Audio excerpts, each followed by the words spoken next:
Saya ulangi kembali di forum ini. Sudah tiba waktu. Jangan kita sekedar berdiskusi. Jangan menyusun resolusi lagi. Rakyat Palestina terlalu lama menjadi korban. Rakyat Palestina membutuhkan suatu keberpihakan, suatu tindakan yang nyata. Bismillahirrahmanirrahim. Assalamualaikum warahmatullahi wabarakatuh. Alhamdulillah Rabbil alamin. Wassalatu wassalamu ala asrofil anbiya wal mursalin wa alihi wa sahbihi ajmain amma ba'du. Selamat malam. Salam sejahtera bagi kita sekalian. Yang saya hormati Ketua Majelis Permusyawaratan Rakyat Indonesia Republik Indonesia Saudara Ahmad Muzani, Ketua Dewan Perwakilan Rakyat Republik Indonesia Saudari Puan Maharani, Ketua Dewan Perwakilan Daerah Republik Indonesia Saudara Sultan Bakhtiar Najamuddin, Wakil Ketua Dewan Perwakilan Rakyat Republik Indonesia Profesor Sufmi Dasko Ahmad, Saudara Adis Kadir, Saudara Saan Mustafa, Saudara Cucun Ahmad Samsurizal, beserta seluruh anggota DPR RI yang hadir, para ketua dan wakil ketua delegasi parlemen anggota Parliamentary Union of the OIC Member States, PUIC, President of the National Assembly of Ivory Coast, His Excellency Mr. Adama Bictogo, President of the National People's Assembly of Algeria, His Excellency Mr. Ibrahim Boughali, Speaker of the Council of Representatives of Bahrain, His Excellency Mr. Ahmad Al-Musalam, President of the Transitional Legislative Assembly of Burkina Faso, His Excellency Mr. Bougouma Ousmane, Speaker of the Islamic Constitutive Assembly of Iran, His Excellency Dr. Muhammad Bagher Khalibaf, Speaker of the House of Representatives of Malaysia, His Excellency Tan Sri Dato' Johari bin Abdul, Chairman of the Shura Council of Oman, His Excellency Mr. Khalid Hilal Nasser Al-Ma'awali, President of Majlis Ash-Shura of Saudi Arabia, His Excellency Mr. Abdullah bin Muhammad bin Ibrahim Al-Sheikh, para pimpinan Parlemen Negara Islam yang hadir, para duta besar negara sahabat yang hadir, pimpinan dan perwakilan organisasi internasional yang hadir, para hadirin semua yang saya hormati dan saya muliakan, rekan-rekan media yang saya hormati.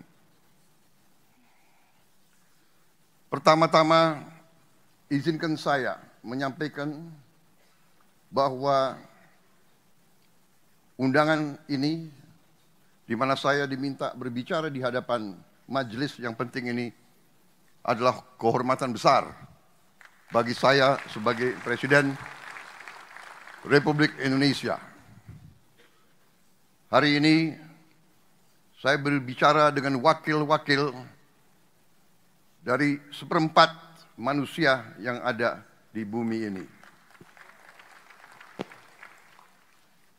Saudara-saudara adalah wakil-wakil dari seluruh umat Islam, dari negara-negara Islam di dunia. Karena itu, ini adalah kehormatan yang sangat baik bagi saya. Terima kasih atas kehormatan ini. Pada hari yang baik ini, di tanah Jakarta yang hangat, saya menyampaikan rasa syukur dan kebanggaan bahwa Indonesia dipercaya menjadi tuan rumah sesi ke-19 Perkumpulan Parlemen Negara-Negara Islam, Parliamentary Union of OIC Member Countries. Sekaligus merayakan peringatan 25 tahun berdirinya organisasi ini. Perkumpulan Parlemen Negara Islam ini lahir dari kesadaran bersama bahwa dunia Islam membutuhkan wadah kebersamaan antara lembaga parlemen dalam menghadapi tantangan global dan untuk membela kepentingan umat Islam dimanapun. Sejak dibentuk pada tahun 1999, Perkumpulan Parlemen Negara-Negara Islam bertekad menjadi jembatan diplomasi parlementer yang memperkuat solidaritas, menyuarakan keadilan, dan menghadirkan solusi-solusi bagi masalah-masalah yang pelik dalam kehidupan global. Dalam hal ini dan dalam dunia yang kini tengah dilanda polarisasi, konflik, saingan antara negara-negara besar, keberadaan organisasi ini semakin penting, semakin relevan, dan semakin mendesak. Lebih dari itu, izinkan saya menegaskan bahwa konstitusi negara kami, Undang-Undang Dasar 1945, secara tegas mengamanatkan kepada bangsa Indonesia untuk turut serta dalam menjaga ketertiban dunia yang berdasarkan kemerdekaan, perdamaian abadi, dan keadilan sosial. Ini adalah kompas moral dan dasar pijakan utama kebijakan luar negeri bangsa Indonesia. Hadirin sekalian yang saya hormati dan saya muliakan, sebelum kita membahas isu-isu besar yang tengah dihadapi dunia Islam sekarang, saya mengajak kita semua merenungkan kisah dan keteladanan para tokoh besar dalam sejarah Islam. Kisah-kisah mereka bukan hanya catatan sejarah, tetapi sumber nilai dan sumber inspirasi yang sangat relevan bagi tantangan yang kita hadapi hari-hari ini. Kita bisa belajar dari keberanian mereka, keteguhan mereka, kecerdasan mereka dalam membela kebenaran, dan keberhasilan mereka dalam membangun peradaban. Salahuddin Al-Ayyubi, penakluk Yerusalem, mengajarkan kita tentang keadilan dan kebesaran hati saat berhasil merebut kota suci dari tentara salib. Ia tidak membalas dendam. Ia bahkan memberi jaminan keamanan bagi musuh-musuhnya. Beliau memberi contoh selalu melindungi yang lemah, selalu melindungi yang tertindas. Di dunia yang masih banyak diliputi kebencian dan kekerasan, keteladanan ini menunjukkan bahwa kekuatan sejati seorang pemimpin adalah kasih sayang, rasa kemanusiaan, dan tekad untuk selalu melindungi yang lemah. Khalid bin Walid, simbol pengabdian total bagi umat Islam. Seorang tokoh militer yang tidak pernah kalah dalam setiap peperangan dan pertempuran yang ia pimpin. Tidak ada satupun pertempuran yang ia kalah. Namun ketika diminta turun dari jabatannya, ia menerima keputusan itu tanpa ragu-ragu dan patuh kepada pemimpin dan kepada umatnya. Keikhlasan ini menunjukkan kepada kita bahwa kekuasaan bukan tujuan, melainkan suatu amanah, suatu pelajaran penting bagi kita semua yang memegang peran kepemimpinan hari ini dimanapun. Saudara-saudara, Umar bin Khattab membangun pemerintah yang adil dan efisien. Ia meyakini untuk memeriksa keadaan rakyatnya. Ia tidak rela melihat rakyatnya diperlakukan dengan tidak adil. Dan ia tidak segan menghukum aparatnya yang lalai dan yang tidak melindungi dan melayani rakyatnya. Dalam konteks hari ini, saya yakin bahwa rakyat kita semuanya menuntut pemerintah yang bersih dan transparan. Teladan Umar bin Khattab adalah panggilan untuk bertindak, bukan sekedar berwacana. Karena itu saya sangat menghormati tema pertemuan ini, yaitu good governance dan strong institutions.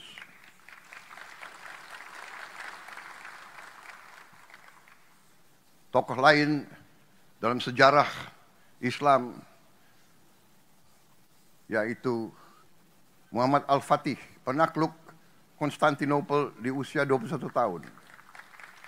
Simbol dari pemimpin yang menggabungkan ilmu pengetahuan, sains, iman, dan visi. Ia mempersiapkan penaklukan bukan hanya dengan kekuatan, tapi dengan teknologi, logistik, dan moral yang tinggi. Ia menunjukkan bahwa pemuda Islam bisa menjadi pemimpin dunia jika dibekali pendidikan dan keyakinan yang benar. Hadirin yang saya muliakan, beberapa hari yang lalu saya mendapat kehormatan berbicara di hadapan parlemen Turkiye di Ankara. Dalam forum itu saya menegaskan kembali komitmen Indonesia, komitmen bangsa Indonesia yang tidak akan pernah surut, tidak akan pernah berhenti dalam membela hak rakyat Palestina untuk merdeka.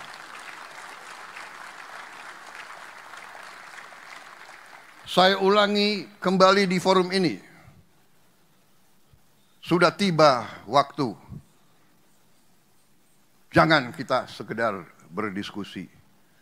Jangan menyusun resolusi lagi. Rakyat Palestina terlalu lama menjadi korban. Rakyat Palestina membutuhkan suatu keberpihakan, suatu tindakan yang nyata.